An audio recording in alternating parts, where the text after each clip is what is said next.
കാട്ടുപറമ്പിൽ പിണ്ടറാംകുളം ശ്രീ ഭുവനേശ്വരി ക്ഷേത്ര മഹോത്സവത്തിന് തുടക്കമായി. കാട്ടുപറമ്പിൽ പിണ്ടറാംകുളം ശ്രീ ഭുവനേശ്വരി ക്ഷേത്രത്തിലെ മഹോത്സവം ഈ മാസം 26 വരെ ആഘോഷിക്കും. മഹോത്സവത്തിൻ്റെ ആദ്യ ദിനമായ ഇന്ന് രാവിലെ കലവറ നിറയ്ക്കൽ, ഉഷപ്പൂജ, ഉച്ചപൂജ എന്നീ ചടങ്ങുകൾ നടന്നു. ക്ഷേത്രത്തിലെ ചുറ്റുമതിലിൻ്റെയും നടഗോപുരത്തിൻ്റെയും സമർപ്പണം ഭക്തിസാന്ദ്രമായ ചടങ്ങിൽ നടന്നു. ഒട്ടേറെ ഭക്തജനങ്ങൾ ചടങ്ങുകളിൽ പങ്കെടുത്തു.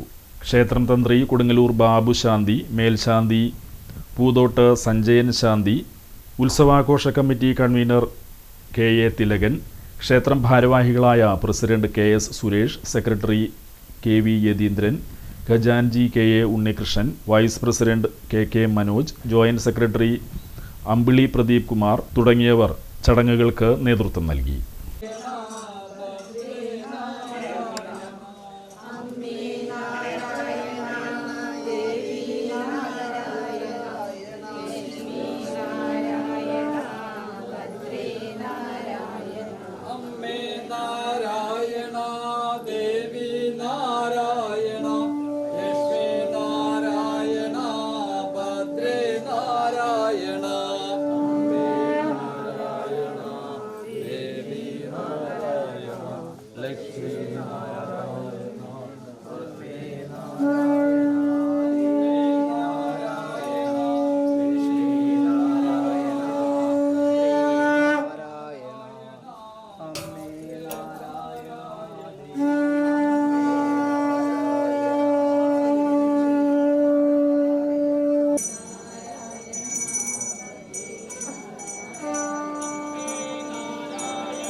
കേട്ടോ.